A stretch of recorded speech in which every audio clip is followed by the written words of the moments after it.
How ready for baseball are you? For me, I'm all about robot overlords taking over. But that being said, before you give me too much guff, yes way Jose, if that is your real name, by the way. You know, as much as people like to bitch and moan about umpires, like, they've never been better. Did you see what happened? Oh, finger dangle? Yeah, man. How likely is this to be the actual Final Four? I would say 0% chance. But I'm not saying that those four aren't probably the best teams to bet on right now. I think one seeds fall. For too many owners, their number one goal is maximizing profit versus winning. We're taking receipts today.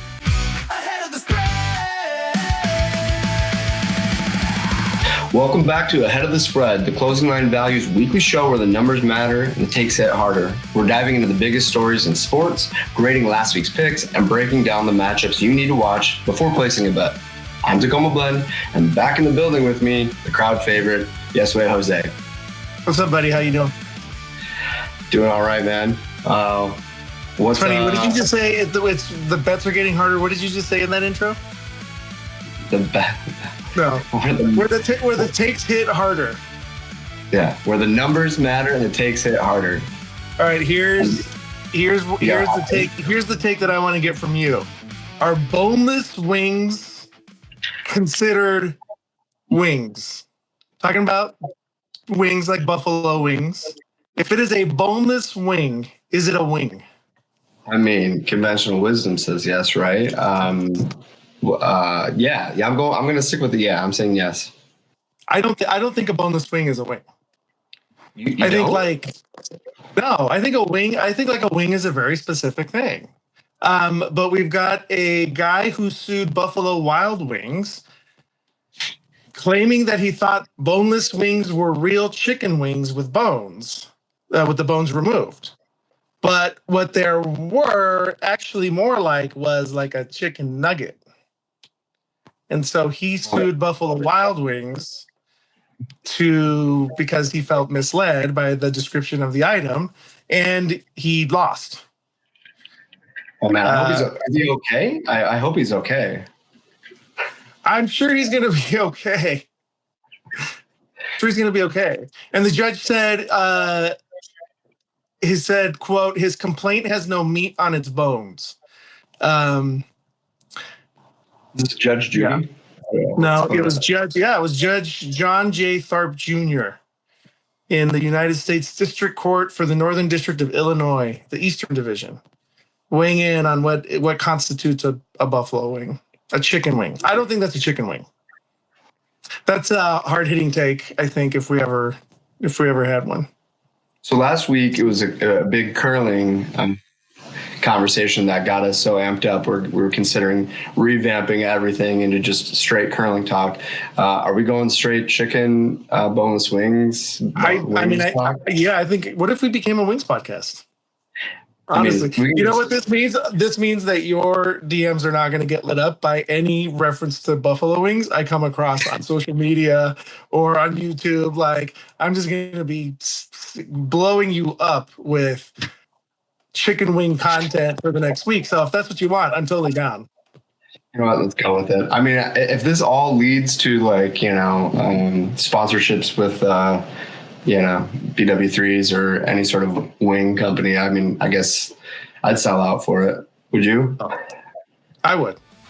All right. To the links we go with Just Be Golfing and another round of PGA Tour bets. T-Talk. It's time for some T-Talk. It's the part of the show where we talk golf stuff. Yeah! Hi everyone, welcome back to T-Talk. I'm Justin from @JustBeGolfing, here to give you the closing line value on the Genesis Invitational this week in Los Angeles, California. Yeah!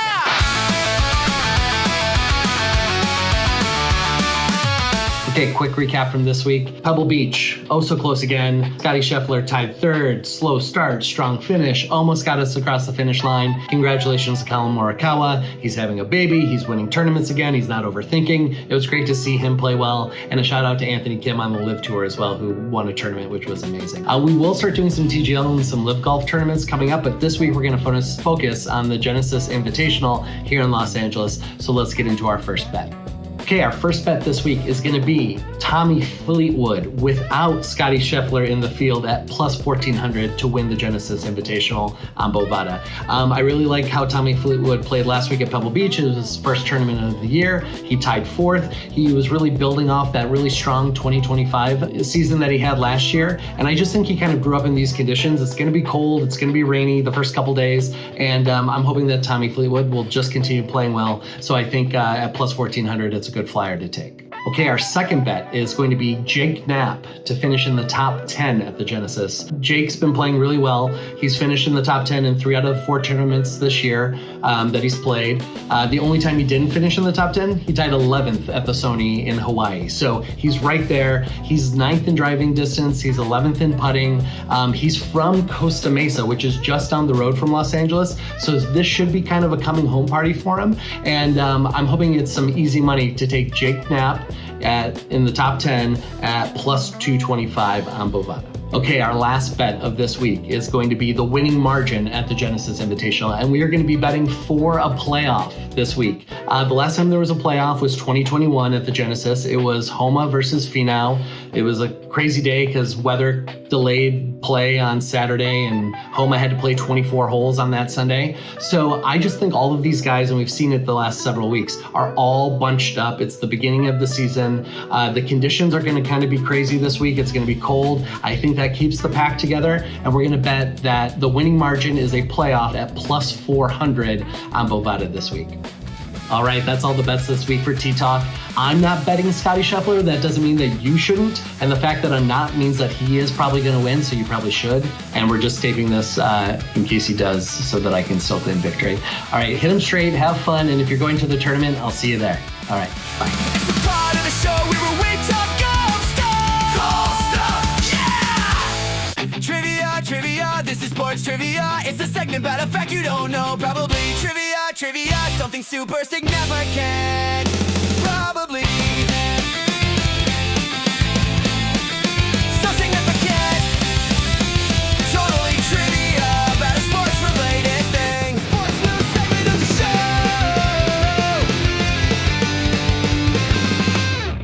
show. All right, Jose, let's get back into where we left off last week. Curling. U.S. curling team starting to come on strong. So we placed a bet. We got money on the U.S. men's team. Let's go. Where are we at with this, man?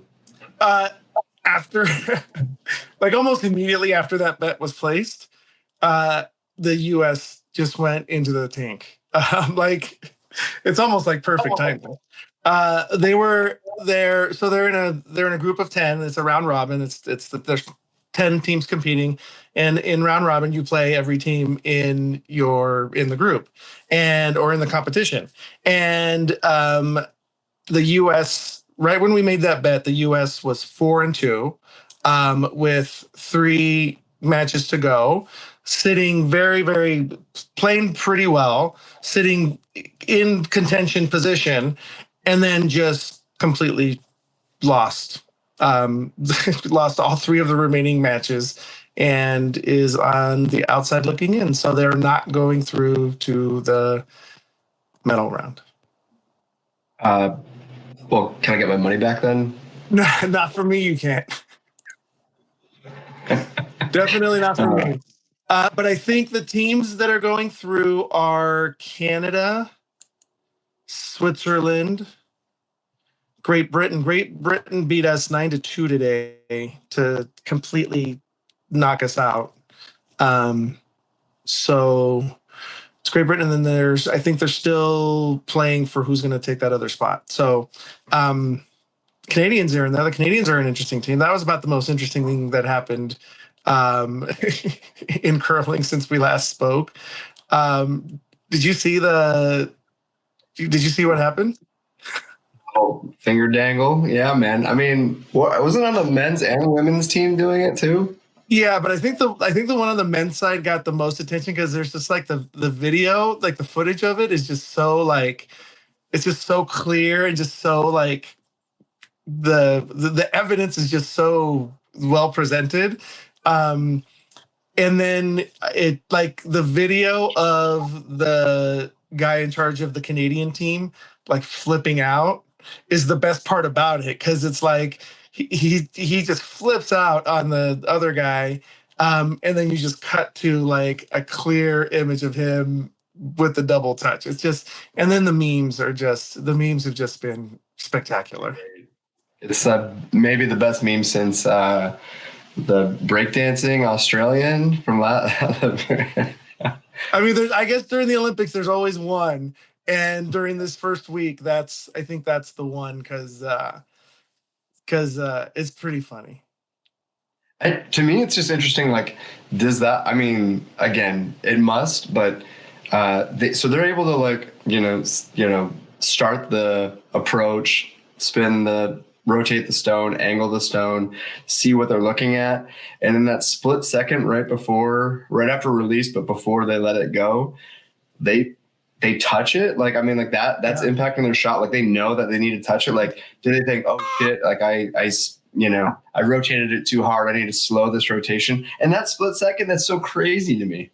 I mean, yes, it's curling, but it's kind of sounds a little bit weird to say this, but like, these are still like the best in the world at doing that. And that's gonna, every little edge, these guys are like super dialed in. So I think every little edge helps, which is why I would be pissed if there's clear evidence of Team Canada doing that shit. And they set up the teams. I think it was Sweden or Swiss or whoever it was, set up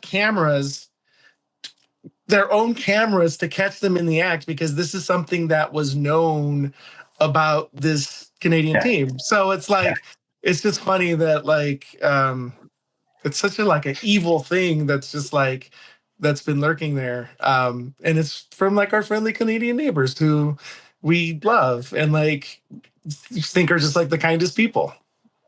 Not enough. They want to win. They want it badly. Do you think they'll hit the transfer portal or get some NIL money coming in or what? Probably, man. That finger's got to be worth at least $1 million or two. Oh man. Speaking of NIL and portal, let's pivot over to hoops. So, man, what's going on this last week? The previous week we had upsets. The upsets continue, and now even more disappointing and kind of frustrating, we've got injuries. It's such a bummer to see. You don't want to see it, especially with such a competitive, top 6 seeds, top 25. There's like a lot of really good teams and some really good basketball being played. So to see the injuries hit, it just such a bummer. Yeah, that's tough, because it has the potential to like really alter the course of the rest of the season, and not just for that team. Like, there's like ripple effects to these things. It's a bummer, but it's also part of the game. Like, injuries happen in every sport, except for maybe curling, or maybe so, I don't know. But you get into some weird positions with weird muscles engaged. Like, totally. I bet injuries happen. Yeah, totally. So injuries are a part of it. It just sucks when it comes into play. Yeah, especially like, Texas Tech. Like, that's the one that stands out to me the most. Like, Texas Tech was riding high there. Like, Texas Tech just notched its third top 10 victory against a top 10 team in like an amazing game, and then they lose their main guy, and he's done for the season. JT Toppin with an ACL injury, and that pretty much tanks their season, which is a bummer, because they were a fun team to like watch. Yeah, we'll see what happens, because I'm with you. I think that upside is pretty, it's a lot more bleak when you lose a player like that.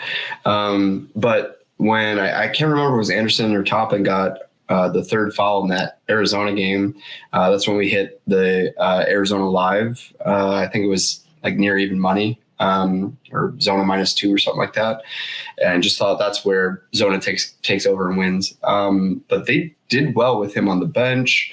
And so maybe over the course of the season, while is it Grant McCasland, the coach? I mean, maybe he's going to have to spread out some more minutes, and maybe someone emerges. Obviously, you're not going to have a Toppin or an Anderson on the bench just ready to roll in, but we'll see how they adjust. They still have a playmaker. They have a go-to scorer. So we'll see. But it's been interesting. Big 12 injuries in the last week. It started with the BYU, 4-year senior shooting guard, while not Diabanza, still a key piece to that team. And he's out for the season. It's like, okay, BYU's in some trouble. And then Koa Pete for Zona, he's only out for like maybe a couple weeks, I think. Yeah, I think I don't think he's not lost for the season necessarily. I don't think you can know for sure how he's going to be when he comes back, but it's not like it declared right away he's out for the season, which is, helpful. Yeah.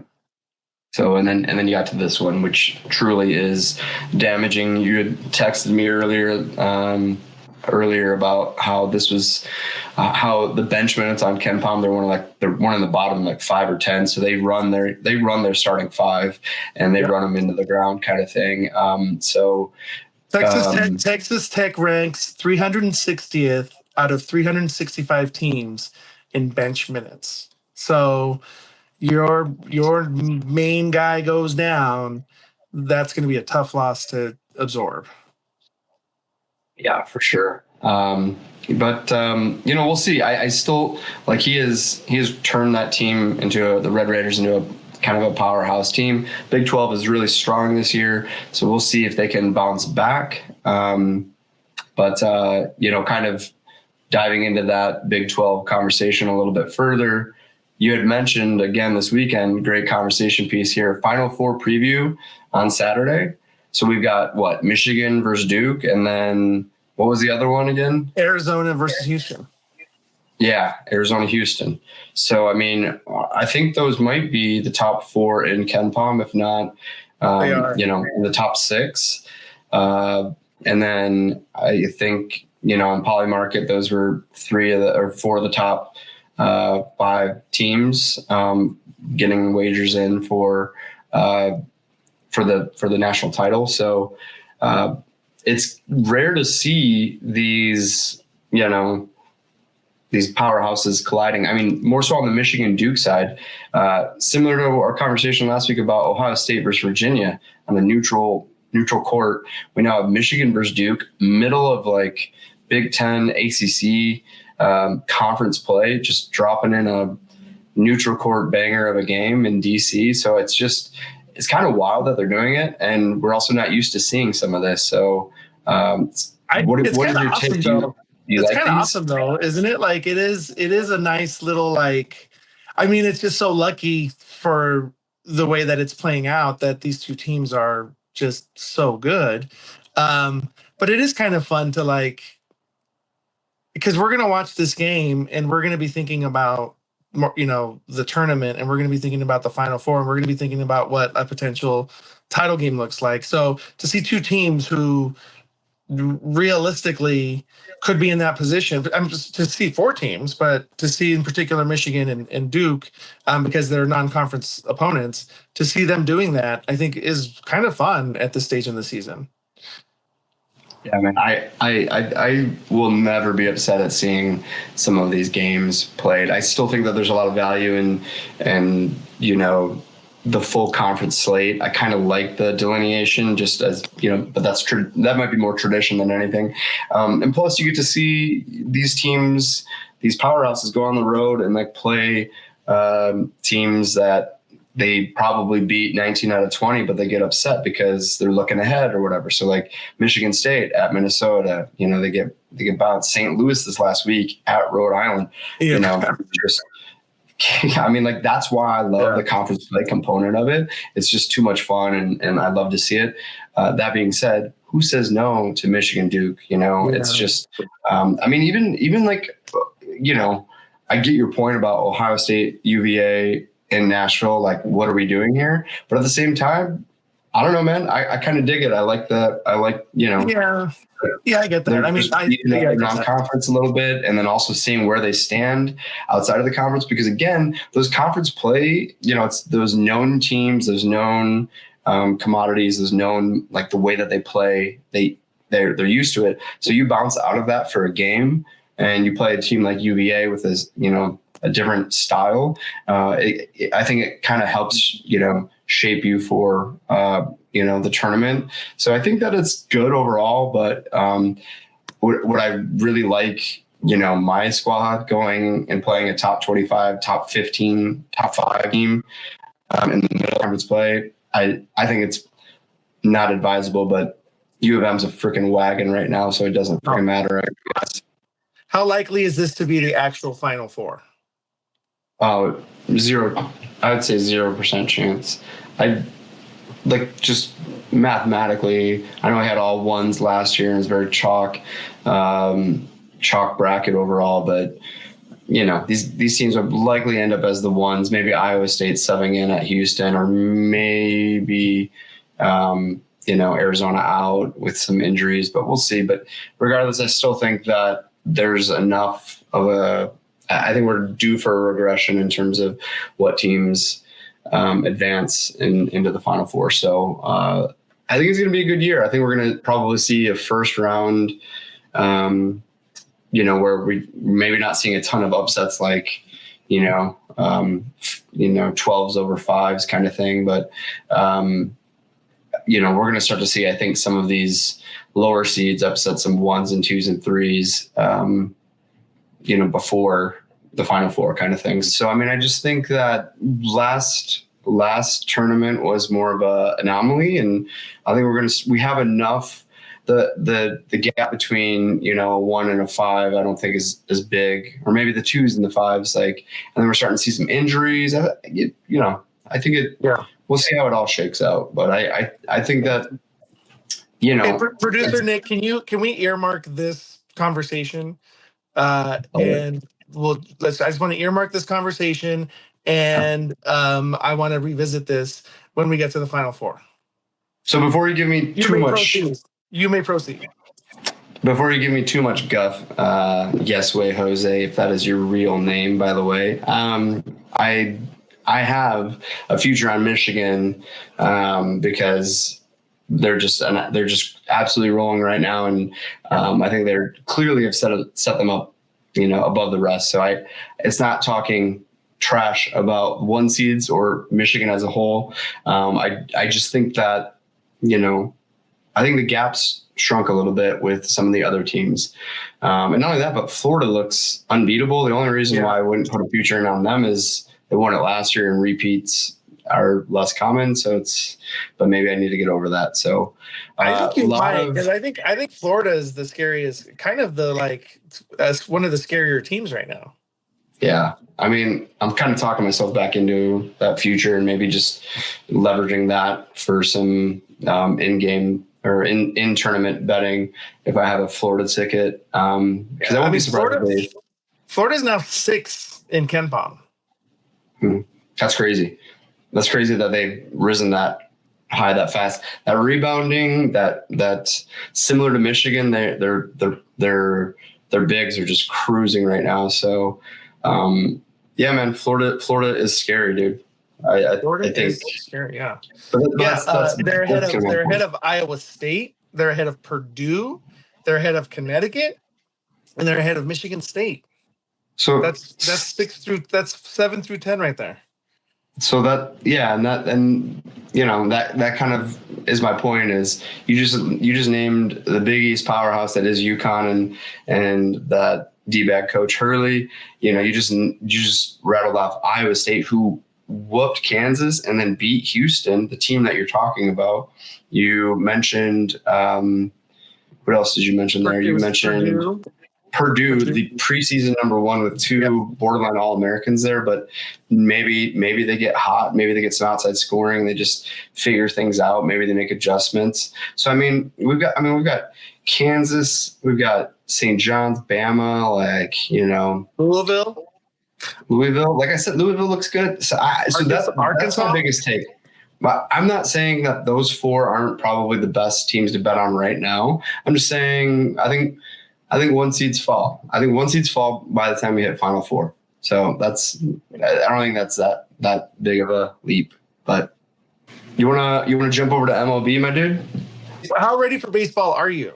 When it's college basketball season, everything is just secondary. So that being said, I am getting pretty geeked up about MLB. You've been psyching me up. You've been talking about some of these big transactions, and the Tigers are making some moves. So like, I'm getting there, but I'm not quite as there as you. Not yet. Maybe another week or two. You're up to speed on the ABS and the automatic balls and strikes, because that's going to be a big thing this year, I think. It's amazing, dude. I've watched that video a couple of times that what MLB/T-Mobile with their T-Mobile branding put out, but it's like, I mean, like, it's one of the best. I'm just the quick version is absolutely geeked about it. One, it's a relatively non-invasive to game. It's quick. It's easy. Two, they vetted it out in spring training, all-star minor league games, and it appears to be working pretty good. And three, the human component of games, not betting, because we lean on the human side of officiating in college basketball pretty heavily. And so that's where we kind of make a lot of money with some of the home team advantages, where you get some of these upsets that happen, of course, because they're not getting the favorable calls and the home team is. That being said, from a viewership standpoint and a game like fairness component, I think it's terrific. It gets the right call more of the time. I think it was like 52.5% or something like that. That the players got right. And the number one position, because it's like either the catcher, the batter, or the pitcher, no one else. The catcher was the one that got it right more often, which kind of makes sense, don't you think? Yeah, I'm ecstatic about this, because I think that a game shouldn't come down to whether a mistake was made in a particular moment. I found this heat map earlier this week that compared balls and strikes accuracy going back to 2007, and this heat map for 2025 was almost spot on to the actual strike zone. So, as much as people like to bitch and moan about umpires, like, they've never been better. They're like umpires today are remarkably good at calling balls and strikes compared to his historical standards. I'll just say that means they were unbelievably bad before. But I do think that there's room for error in that still, and the errors that occur shouldn't determine the outcome of a game in the way that they do sometimes. So, to have an opportunity to get a call, it's the same reason you do instant replay and you do challenges. You don't want the game to come down to like a bad call. So, hey, let's just double check that call. So I love it. I think it's going to be great. I think it's going to be fun. Yeah. It's going to be interesting to see. It's going to be interesting to see how players approach using it. Because I've read that some managers are not going to let their pitchers do it. They're going to let the catcher's going to be the one, because in the system, either the pitcher, the catcher, or the batter can challenge.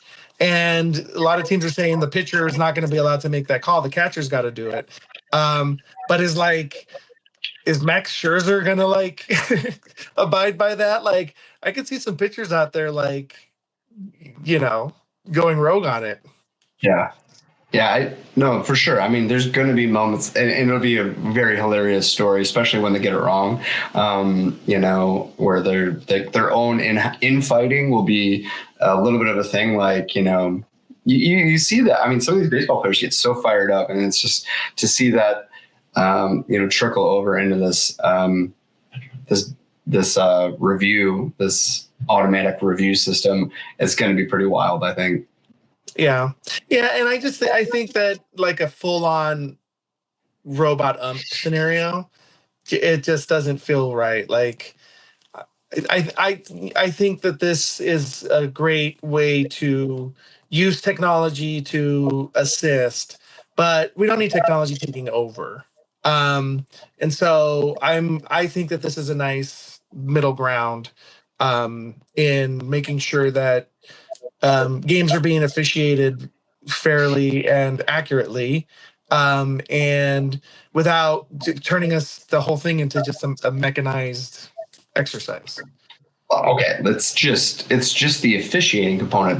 There's supposed to be a neutral party. So for me, I'm all about robot overlords taking over. But that being said, this I feel like is the best middle ground that we have, and arguably the best review system in sports, I think, because VAR takes forever in EPL matches and like often incorrect or whatever, and just I don't know, they slow things down to a microsecond. College basketball, you just how many times late in a game when it's 1 point game with 2 minutes left, minute left, and you see Zebra's app monitor reviewing for 14 minutes or what it seems like. This 10 seconds, like, and I don't know. I think that this is a great approach to it, and hopefully we get some like hopefully this works well, like to where some of the really bad calls are overturned. But it's just balls and strikes, right?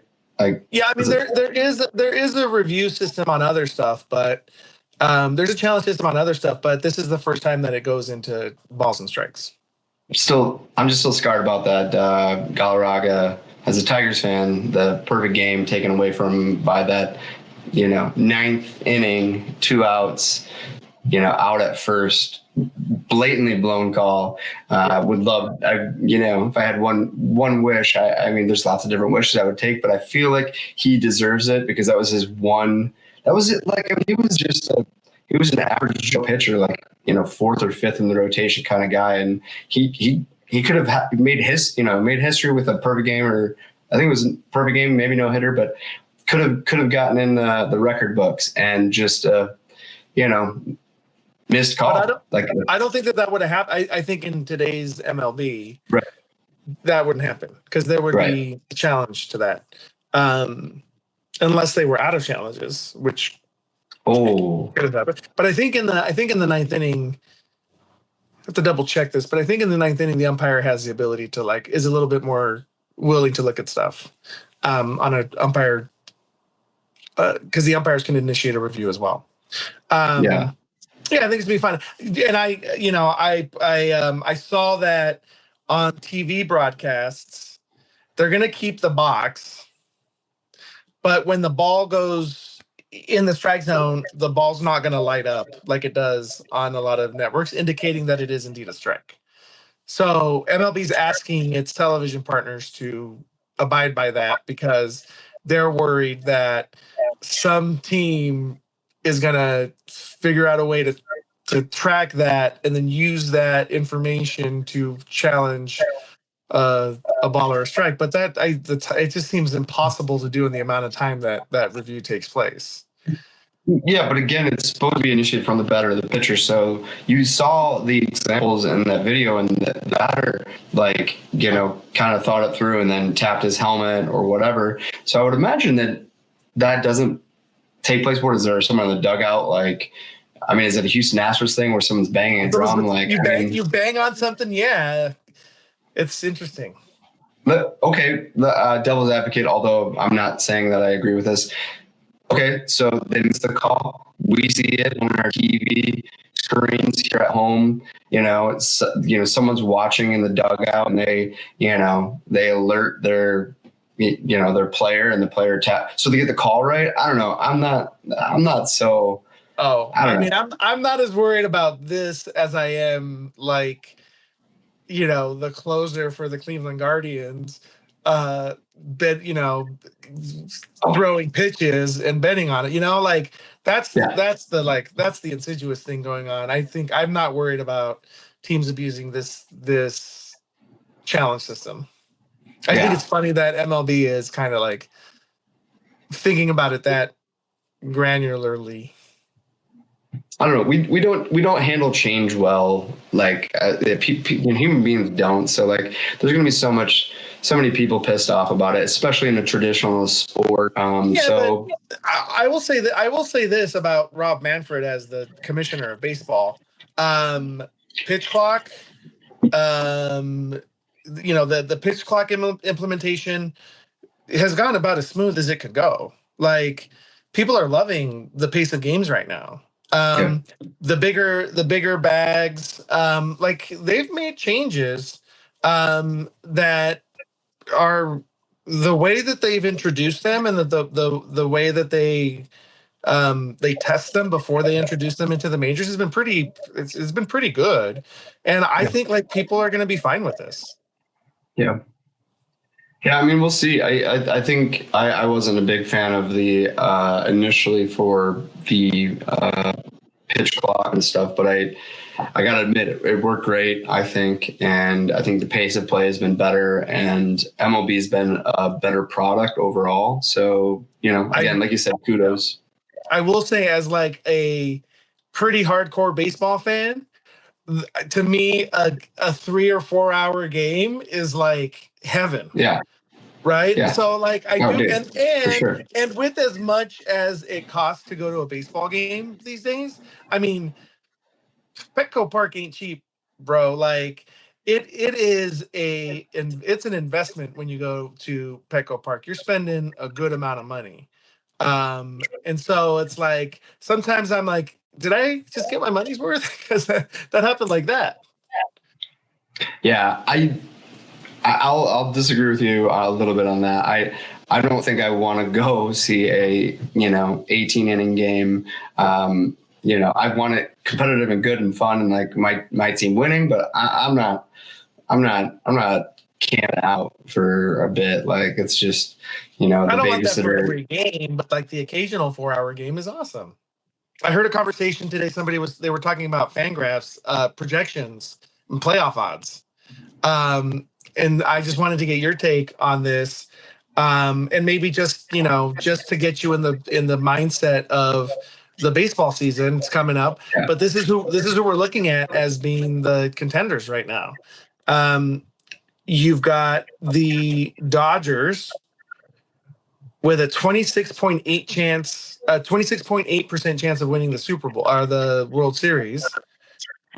Next to them, the next highest team is the Seattle Mariners at 8%. And then you got the Blue Jays at 7.5, the Mets at 7.1, the Yankees at 7.0, and so forth and so on. But the Dodgers are ridiculously favored to go to the World Series. My Padres, by the way, are clocking in at 1.3% chance to win the World Series. Your Tigers are at 5.5% chance to win the World Series. Yeah. The Valdez and Verlander signing helps, and then being in the AL Central, I'm guessing helps. What do we got on the White Sox at the bottom? Twins, Royals. I have no idea. I see that's the thing. It's like I gotta like dive into this a little bit more. There's been some moves made, right? Like the Scooble kind of arbitration and everything, and how that's been handled. It makes me a little bit nervous on the future of this team and the willingness to invest. But I guess being in a division that, well, first of all, he's a Boris agent. There's no way he wasn't going to. He's a Scott Boras client. There's no way he wasn't going to free agency. Like that's what Scott Boras's guys, when they're in that realm, that's what they do. They go to free agency. Like he was never going to sign an extension with them. He was always going to go to free agency. He'd be stupid not to. Right.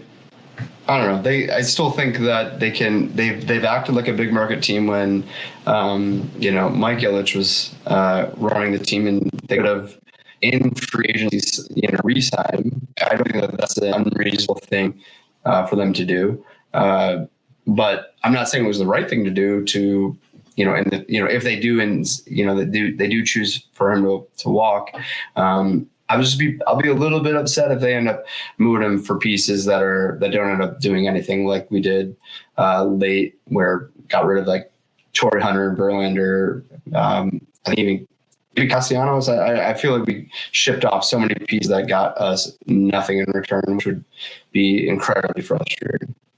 Yeah, I mean, I was happy to hear that the intention was to keep him going into the season, because I do think that they're a contender, and then signing Framber Valdez, you know, was a smart, good signing. By the way, the Padres are opening the season with the Tigers at home, with Scooble and Valdez being the 1-2. So that's going to be fun to see here in a month. As a I'll be down Padres in fan, San Diego with a broom, my dude. what's that? I'll be down in San Diego with a broom. Okay, we'll see. Hey, producer Nick, can you can you bookmark this I'll bookmarks. segment of the conversation as well, Bookmarks. please? We're taking receipts today. Yeah, I don't know. I do think that if the Tigers don't have a rough start to the season, and if by like June, July, August they're like struggling, then that's when you trade Scooble. And a team like the Yankees or the Dodgers or the Mets are gonna like overpay for a rental because they're trying to win a World Series. But I would only do that if the season is like all hope is lost. Yeah, which I don't think will happen. So, again, to let him just walk in free agency is a little bit tough. But, you know. Would you rather they trade him? Like if I said right Yeah. now, like, hey, would you be more in favor of them trading Scooble than keeping him right now? You would say trade him.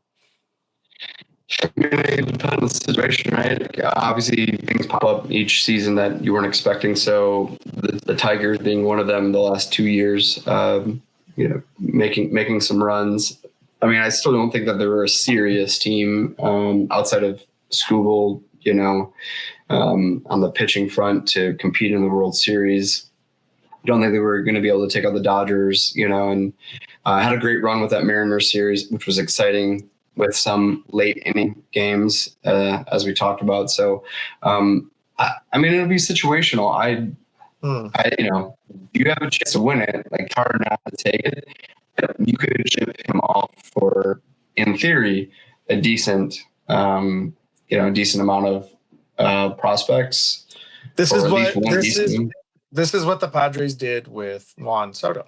Now, granted, they had just given up an arm and a leg to get Juan Soto, but that's what they ended up doing, and it worked out pretty well. Michael King, if only for Michael King, which I think is kind of really all the most they got out of it. You know, Michael King's been a great guy for the Padres. Yeah. Well, I mean, I like I said, here's my thing. I think the Mariners, and the Tigers, and probably the Blue Jays, like it's any between one of those three teams, it's any of theirs to take the American League crown this year. So I think this is a great opportunity for the Tigers to say, hey, we're actually going to go for it this year. Because I think it's on the American League side, it's a little bit more wide open than it is on the National League side. And then once you get to the World Series, anything is possible against the Dodgers. I mean, I get that because I felt like the last two Tigers series, when they made the World Series, I felt like they were the better team. You know, I know that feels like a cop out, but you know, Angel Pagan hitting that first at bat ball right off third base, rolling into center field, just changing the dynamic. Our pitchers throwing past first base like repeatedly in the Cardinals series. Oh gosh, I'm forgetting at this point. Just felt like a lot of stupid, bad luck, boneheaded plays, causing a massive difference in momentum in the series. But so I get that, but at the same time, you gotta be a little realistic, a little bit, you know, smarter. And you know, right now the Dodgers have this insane advantage, and hopefully, what do you think? Salary cap? Do you think that's coming into play? I don't know. I don't know if I want one. And I don't know if it's going to happen. Wait. Walk me through I don't think it's going to happen, or I don't know if it's going to happen. Sure. Obviously, like, I think that the problem that I think the actual problem is that owners don't spend money on their teams. For too many owners, their number one goal is maximizing profit versus winning. And so I think that's the fundamental problem here. And so I think addressing that is probably the true solution here versus a salary cap and presumably a floor. Yeah, I think that they should try to solve that problem first. And I think the other real problem here is that I think part of that is there's just such a disparity in the Dodgers are able to do what they do right now because they have a ridiculous television contract that puts hundreds of millions of dollars in the bank for them at the start of the year. The Padres are getting like 20 million for their broadcasting stuff. So like it's just such a the economic disadvantage among the teams is so out of whack. And so I think addressing that to me is more important than putting in a salary cap. That getting owners to spend money and finding fair distribution of broadcast money is probably the two biggest things that need to be solved. Okay, the broadcast thing I totally get, but how do you're saying like teams should spend more money, like owners should spend more money? We need to address that. What do you propose to get owners to spend more? I don't know. I don't know that I have a solution to that. I don't know that there is a realistic. I don't know that there's short of saying like they just need to, whenever a new owner comes in, whenever there's turnover, you just you have to assess that this is somebody who's in this to win, not to just to invest, to have this be a passive investment. I mean, right. But that feels so flimsy. Like, don't you think a salary cap effectively are those confines to keep teams with some guardrails? Like, isn't that like kind of levels the playing field a little bit, or no? I mean, I think it does, but I also do think that it suppresses. There's tons of money. There's plenty of money to go around, and it's gonna suppress player salaries because teams are going to be limited in how much they can spend. I get it. I mean, it's working for the NBA, right? Is it working? Is the NBA working right now? Because all I hear lately about the NBA is tanking. Is how there's the epidemic of tanking taking place in the NBA, and this is that's all I know about what's going on in the NBA right now. Yep. I think NBA is in a much better spot than it used to be, like 10 years ago. And I don't know. I mean, sure, there's tanking issues and concerns, especially with sports betting and how Adam Silver is very concerned about, how that plays out. I don't know. It just, to me, I don't know the right answer. And the ins and outs of baseball, Major League Baseball, much better than I. You're just saying the owners should spend more money, and I just don't think that's a realistically solvable. You're right. I think you're right about that. But I think you're right about that. So, but everything else is trying to fix a problem that really starts there. But I think you're right. Like practically and realistically, it's not. So I think there's a decent chance that we're going to have a salary cap after the next round of contract negotiations. It has to be, if there's going to be a salary cap, there has to be a floor. So teams can't just. There's a bare minimum that they have to try to do, and then there better be, as part of that, a better redistribution of broadcasting money, so that teams like the Dodgers just wake up in the morning and just have so much more money to spend because they have a sweet TV contract. I at the end of the day, I do think there's going to be a salary cap. I think there's probably going to be a lockout, and there's going to end up being a salary cap. There's very likely going to be a floor accompanying that, and that's how it's going to go. And we'll see how it goes from there. But I think the players are going to fight it pretty hard. Yeah, I mean, that'll be interesting to see how that plays out. I mean, I root for the Tigers.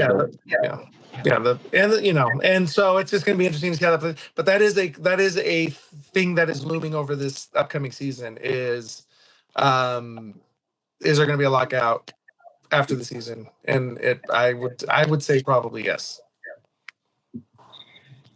Well, I mean, hopefully they can get this figured out, because it does kind of feel as if the Dodgers are just running away with it and buying a roster to win. But at the same time, so you do see that, because if I say it as a Padres fan, I'm just a whiny fan of a rival.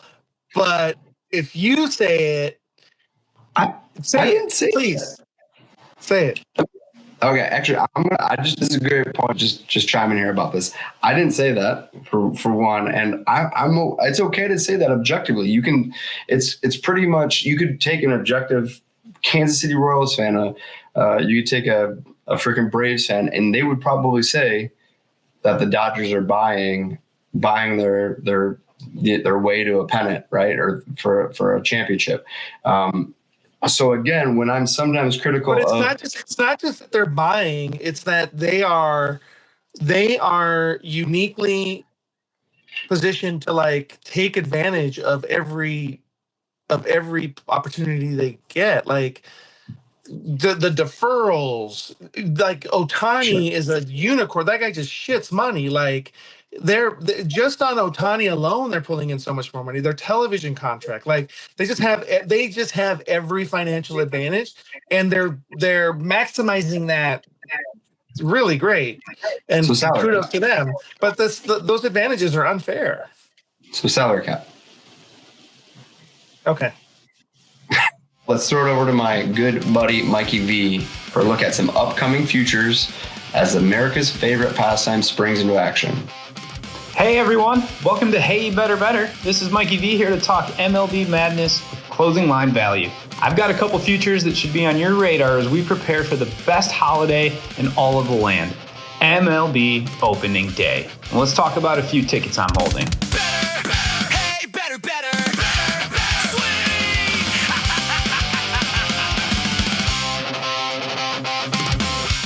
Now, my first play is going to be the St. Louis Cardinals under 71.5 wins, minus 110.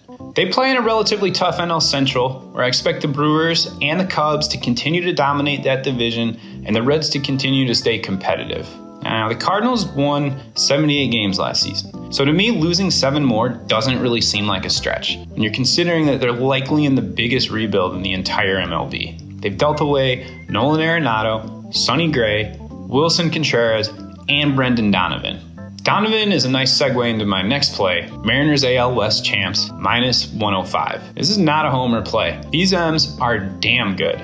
Don't forget that they took the Blue Jays to Game 7 in Toronto. I love that they brought in Donovan, great addition. He's a do-it-all type player. Last year, the biggest holes in the M's lineup was at second and third base, so having Donovan, who can get it done in either role, is clutch. The pitching stats is high as top 10 in the bigs. I see him topping out closer to 5 when the season's all said and done. The Astros, meanwhile, and the Rangers, they've got a lot more uncertainty. I'm interested in Astros addition Tetsuya Imai from Japan, but we're going to have to wait and see who fills the hole that was left by Framber Valdez's departure. The Rangers, they've got some trust in Eovaldi and DeGrom, and I've seen this rotation ranked as high as 6th, but to me, it's still lacking. They've added Mackenzie Gore, Jordan Montgomery, Chris Martin to the starting rotation, but only Montgomery has a winning record, and that's only 5 games over 500. Meanwhile, they've signed Alexis Diaz to a 1-year deal as a closer. He hasn't played in that role since 2024 and had nearly a 4.0 ERA. So to me, that spells disaster, with a lot to prove. That's all the time we have for today. Thanks for checking in as we count down the days until March 25th. Hey, better, better.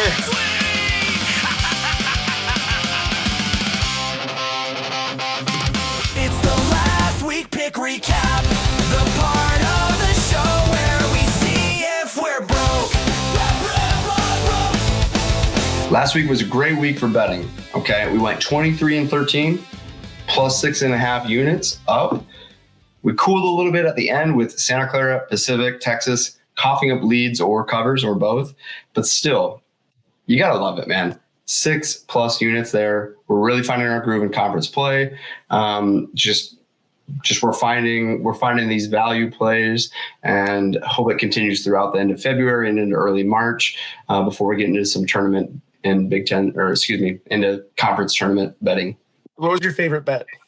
I think I liked one of the more recent ones was, I think, UCF hosting TCU. Just was a great time to sell high on TCU, and UCF at home just has cruised. They beat Kansas. But probably to your point, the Iowa State, I know we've talked so much about Kansas and even Iowa State to a degree.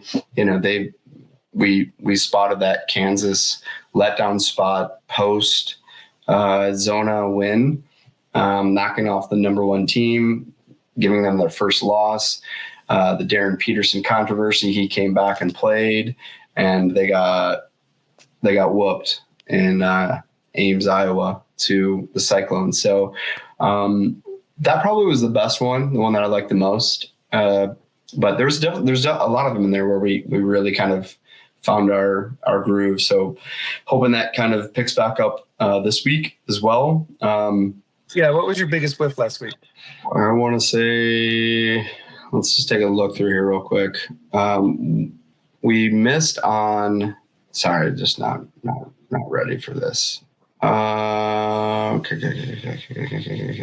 It's hard. I got to scroll through all these wins. That's the issue.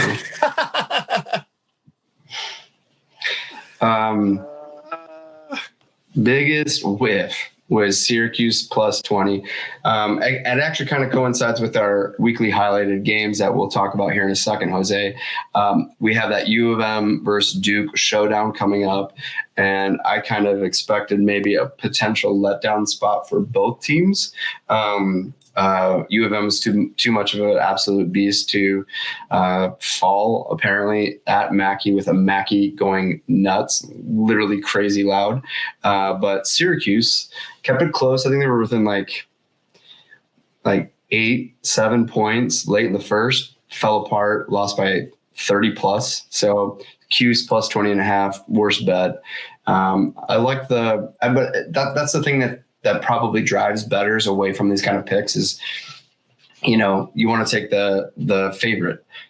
Of course Duke's going to most likely beat Syracuse, 29 out of 30 times, but you are getting points and you don't know what to expect on the margin, right? So that's where you try to find that value. But when you lose that bet, it feels so bad. Duke was in control the whole time. Duke crushed them. I mean, similarly with my Akron Western Michigan bet, plus 14.5. Akron got up to 24, 25, fell apart a little bit. Not fell apart, but like the lead shrunk, and they won by, I think, 17. So, I mean, we were close on that one too. I really think that we were not in a bad spot with that. You keep betting some of those good value spots with some of those underdogs, you're going to find yourself succeeding a little bit more because the public buys those those favorites. They just do. They also add them into moneyline parlays, so Vegas kind of juices those up a little bit. So it's valuable to kind of find some of those underdog bets. Yep. Sometimes they pay and sometimes they don't. Like last week. Yeah. And we talked about that last week, right? Where a lot of our underdog bets were hitting more than our favorites. But let's jump into some of our highlighted games, man. We the previous week didn't do as well, and because some of these coin flip games are just so hard to predict. But this week we went 6-4 each on those 10 games that we talked about. So hooray us! And here we are with probably 10 great games that we watched.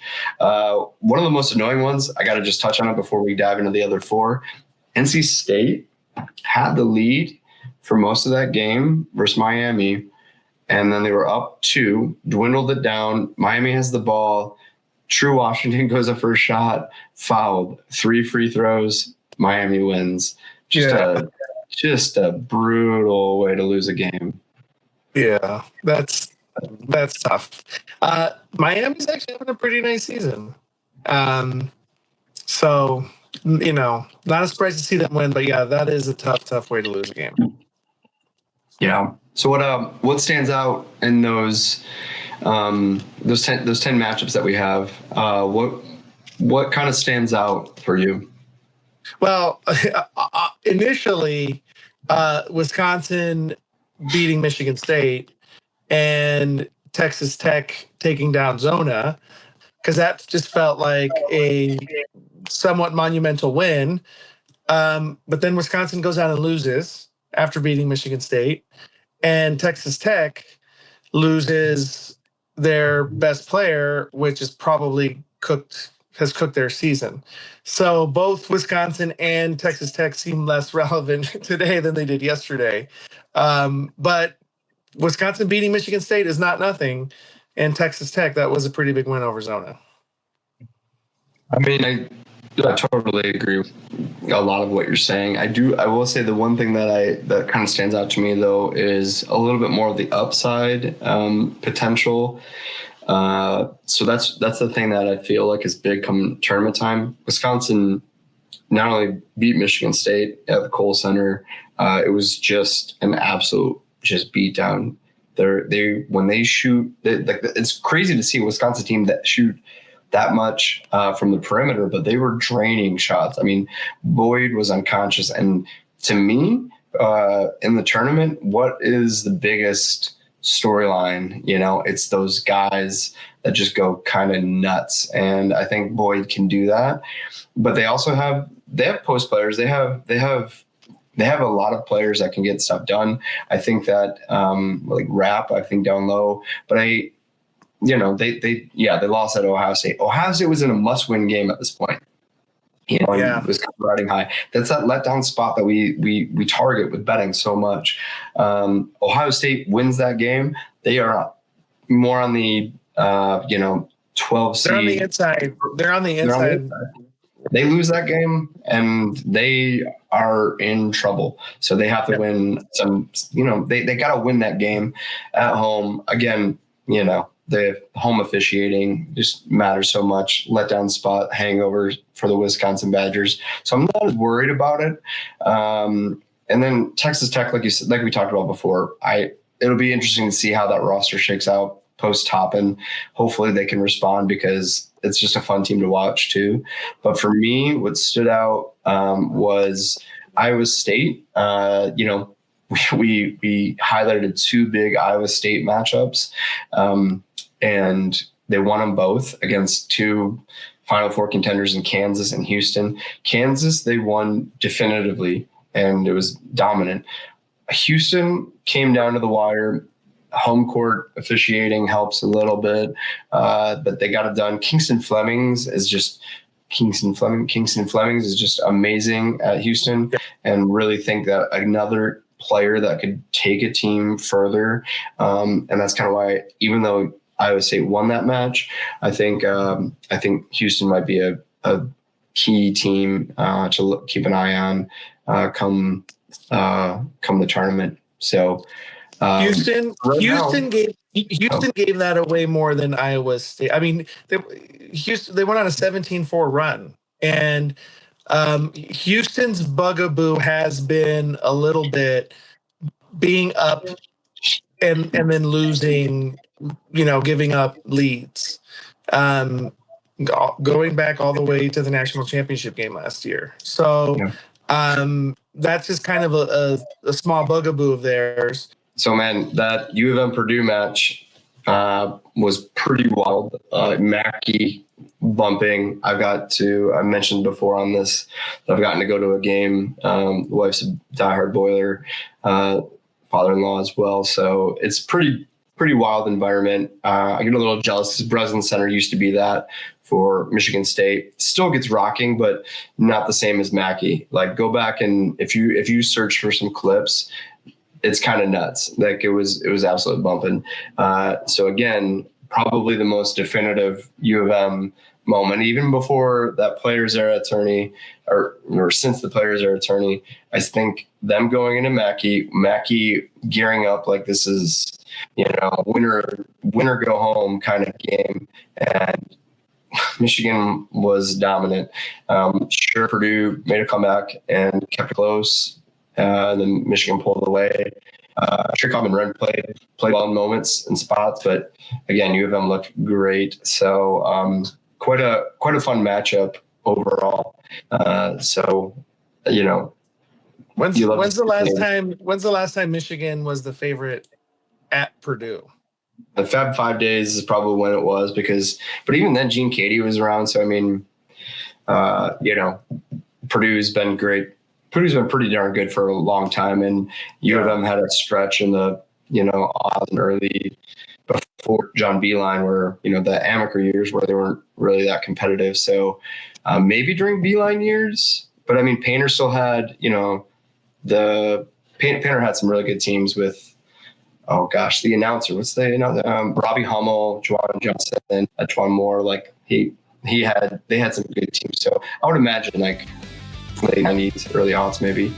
But dude. So let's jump into next week. Looking ahead to next week's matchup. We're looking ahead to the games. We hope the picks are better this time, or my wife is gonna leave me. She's really gonna leave me. She's really gonna leave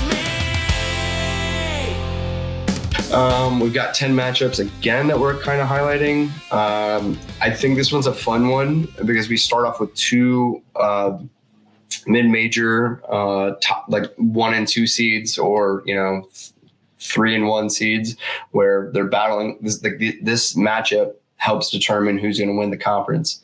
So first up, Memphis versus USF. Penny's team, I think you talked about it a little bit. What happened in that last game? Penny got a little upset. They were getting spanked by Utah State, and Utah State was clearly running up the score. And Penny took exception to that. And it was saying stuff during the handshakes. Obviously was saying stuff to Utah State players during the handshakes about running up the score. Wasn't like super angry or confrontational, but he was clearly communicating how uncool he thought that was. And then I think he had some comments after the game.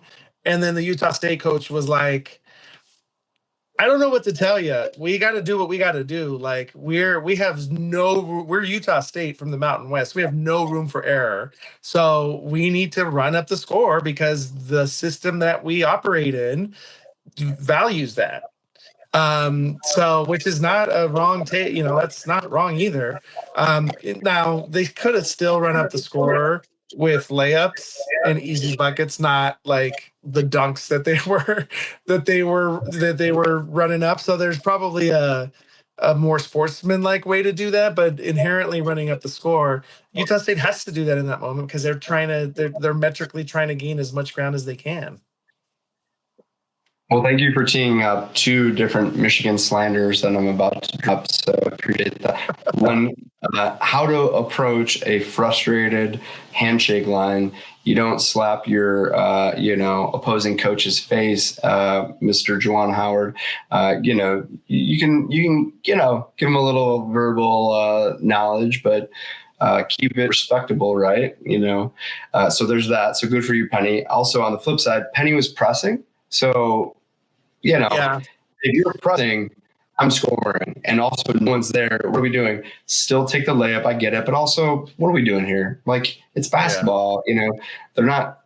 I don't know, man. It's emotional. It's sports. This is similar with baseball. We're not going to go down that whole road, but like, it's an emotional game. Like, you're gonna bat flip if you hit a home run. Like, you get a little bit, you get a little amped up. A pitcher throws a freaking bases loaded strikeout, you're gonna freaking fist pump it. Like, it is what it is. Some of these guys need to cool their jets, dude. Like, it just is what it is. You lost, I don't know, win.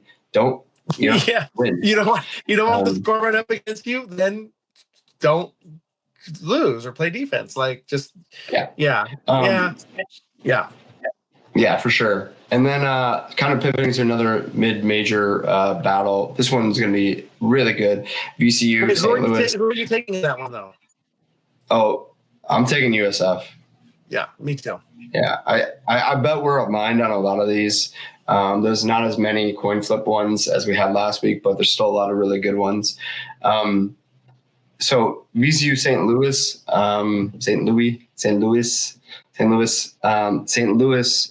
the Billikens. How much whiskey have I had, by the way? Yeah, I mean, this is a one. St. Louis is coming off a tough loss to Rhode Island, which I think that's the first time Rhode Island beat a ranked team in like 20 years or something like that.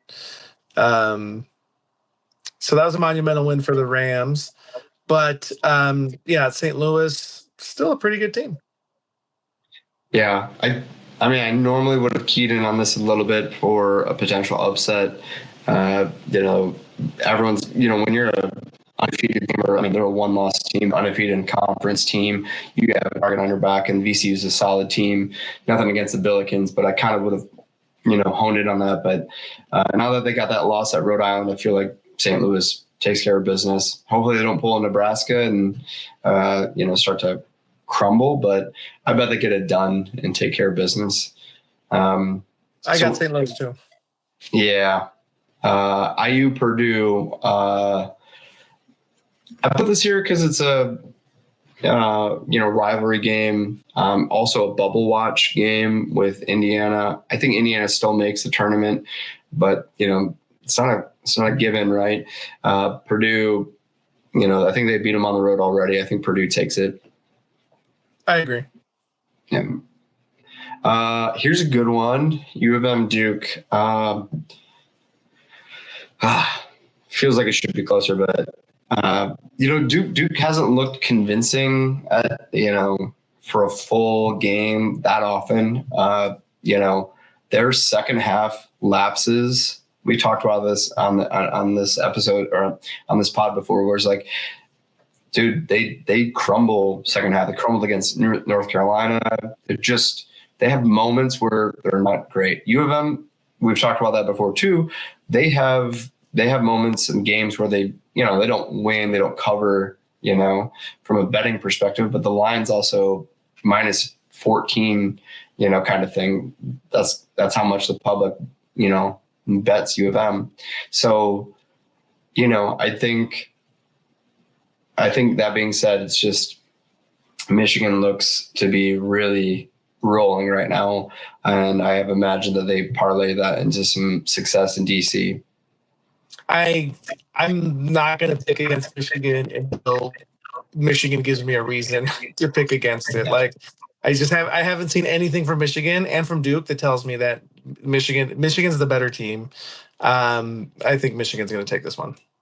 Yeah, I don't know what the flip side of catching a falling knife, but U of M is that. It's like when do they finally hit their tipping point where too many points kind of thing? I want to say it's only like 2 points, so it's like, I don't know. I think you got to take them. Zona Houston, put this on there before we heard about the Koa Pete news. Thought you might go Zona on this one, but I'm guessing after the news you're going Houston. I think Houston, especially after that loss, they take care of business, and no Koa Pete, they take care of it. I have maintained all along that I think that Houston is a top. I think Houston's going to go back to the national championship game this year. Houston? Yeah, I think like producer Nick, let's go ahead and bookmark. We got a lot of work to do, but I want you to bookmark this one right now.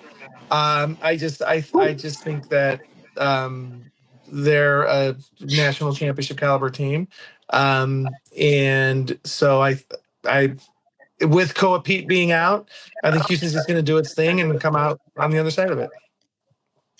So it's funny that in the world of like predictions and betting and whatnot, you're seeing, when you see something that might happen, another team can benefit from, Zona's I wouldn't say a free fall, but they win their first 23 games and then drop to lose an injury. But they've got a bunch of big matchups coming up. They got BYU, Houston, Baylor, Kansas, Iowa State, Colorado, whatever.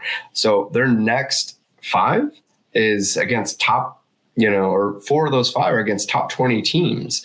So no Pete is a big deal. So it depends on when he comes back.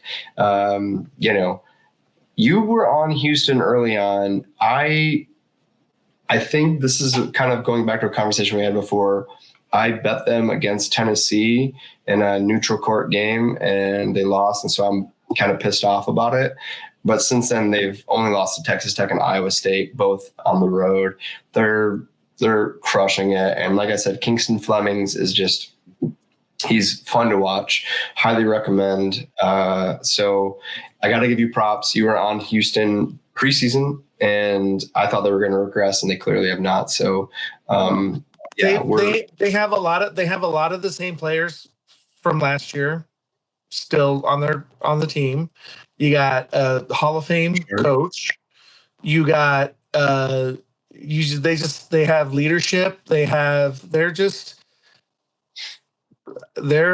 think that I was just I'm looking at our buckets and bricks predictions from the preseason, and I've got Houston winning the national championship, and I really have no reason to come away from that. Yeah. No, I mean, just props that they've moved up the Ken Palm leaderboard. So they're looking good. They fell a bit early on, and then they've come right back. And even in a loss to Iowa State, it looks good. So I mean, it would have been nice if they hadn't lost to Iowa State in the way that they lost. But hopefully, letting a double digit, you were up double digits in that game. If there's a moment of like reflection and like, hey, what do we need to do to shore this up? This could be that moment to take that on, because you can't give up leads the way that they do. UConn Villanova. So Big East. I'm actually going to take the upset. I think Nova gets it done. I'm taking UConn. I don't see any reason to not expect them to just continue to take care of business the way that they've been taking care of business. Yeah. Vanderbilt, Tennessee. I'm going with Vanderbilt on that one. I think they're going to rebound from their early woes. I got Vandy too. Early conference woes, that is. Utah State at Nevada. I'm taking Nevada on this one. Okay. I mean, as a San Diego State fan, I would love to see that, because the Aztecs lost last night and are dangling by a thread. Their tournament hopes are probably now down to having to win the Mountain West tournament. But seeing Utah State go down would be fun, but I don't see that happening. Utah State's the class of the Mountain West, and I just don't see Nevada being able to stop them. Yeah.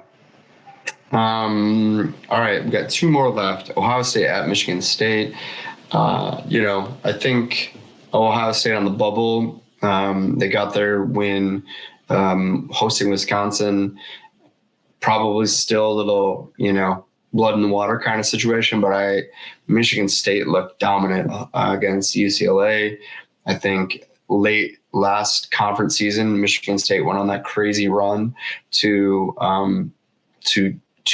win the Big Ten by 3 games. Just want to make sure that that's loud enough and audible enough. Winning the Big Ten by 3 games is pretty amazing. So Michigan State, Jeremy Fears hit a bunch of hit I think 3 threes. If he's hitting threes on top of it, they're going to be a tough out. There's some better teams out there possibly, but Michigan State, I'm picking them. I got Michigan State as well. Can we talk about Mick Cronin for just a second? Because half the time I am amused by Mick Cronin, and then half the time I'm like mortified by Mick Cronin. I thought the ejecting his own player was a funny bit, but then did you see that? Oh, yeah. It was great. A hard falling Carson Cooper on a breakaway dunk. Cronin doesn't like it, sends him packing. So that's the Mick Cronin I love. I think that that's awesome. Yeah. I think that that's good for you. Way to be a coach, way to be a leader. Like, doesn't have to do that, though. It doesn't have to, but eject his own player. Love it. But then did you see the clip of him talking to the press afterwards? And being asked about that, and just turning on the reporter who asked about it, and just being a complete dick. As a former sports reporter who has had to, and news reporter who has had to interview people in awkward moments, in tough spots, it's just hard to like see somebody treating somebody else so shitty in a professional setting like that. So that's the half of Mick Cronin that mortifies me. Like it was just super douchey. So I think that was Matt Wenzel at M Live, and he asked a question that was valid, especially about a player that MSU fans had high hopes on, Xavier Booker, and he transferred to UCLA. Didn't pan out at MSU, just didn't work out. But Izzo said nothing but good things. It wasn't like bad blood. It was no issues. Booker's been great about it. Wasn't bitter about it, like Trey Holloman down at NC State. And he moved on. It was amicable. It was fine. Someone or Wenzel said something along the lines of the Iz Zone commenting. What were your thoughts on the Iz Zone giving Booker, a hard time? That's what you do. You get in your opponent's head. That's one of the points of home court advantage. It was a totally fine question, and not only does Cronin snap at him, doesn't answer the question because of course he also says that it was one of the dumbest questions he's heard or something stupid like that. Yeah. And then, Wenzel's like obviously a little bit taken aback by it and was like, I think that was a valuable question. And Cronin turns on his, 4'8" or however tall he is, small man syndrome shoes, and is like, how dare you raise your voice at me? Yeah. Like, what are you doing? Honestly, that's the kind of stuff that just get lost, dude. You're a turd. So as much as I liked him, reprimanding his team when he needs to, dude's a turd. I'm forever out on that dude. He can go the way of Fran McCaffrey at Iowa. He's gone. Good for him. Just turd coaches like that can be leaders. You can be tough, but be a leader. That's not a leader. He's a turd. He's a D-bag. So, UCLA going to miss the tournament probably again. If not, they'll get bounced first round in the first four probably. So hopefully the guy's, sent packing. So that's my take on it. Yeah, you've said it better than I could have said it. So we'll leave it at that. It's, MSU stuff. So it kind of works that way. But last game, Louisville at UNC. UNC got worked at NC State despite NC State having a couple of in-game injuries. Obviously, UNC doesn't have Caleb Wilson and doesn't have Vassar, I believe, the post player. But they got destroyed. And I do think that we're running into a team. I think, North Carolina is becoming a team was already fringy, too streaky and too reliant on Caleb Wilson. So I think Louisville dominates and takes control of this game, even on the road. Yeah. North Carolina, I have not thought highly of at all this year. So they're down to 34 in KenPom, by the way.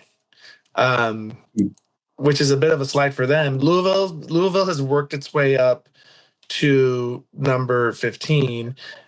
The loss to SMU last night notwithstanding, they're on a pretty good run. They're having a pretty good season so far. So I think it's just two teams going in opposite directions. I think Louisville's on its way up. Louisville could probably do some damage in the tournament, and North Carolina is probably going to work its way out of the tournament or back into that first four scenario and, go that way. Yeah, I mean, I think North Carolina has enough. They have a non-conference win against Kansas, Kentucky, Georgetown, Ohio State. Yeah. They beat Duke.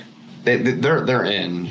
They're going to be, but they're going to drop down to like from a 5-4 range down to, or 5-6 range down to like 8-9, which Wisconsin beats them and then upsets one of the 1 seeds. I don't know, maybe we'll see. But we'll see. I think Louisville takes control of this one as well, like you said.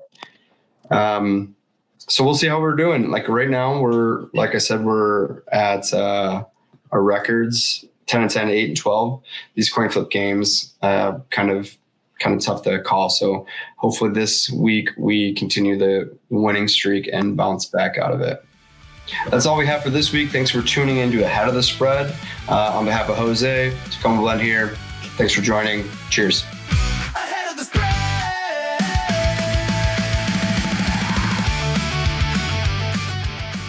Trivia, this is sports trivia.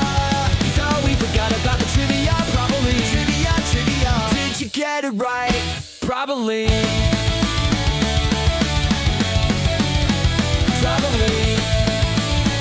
Trivia, did you get it right? Probably.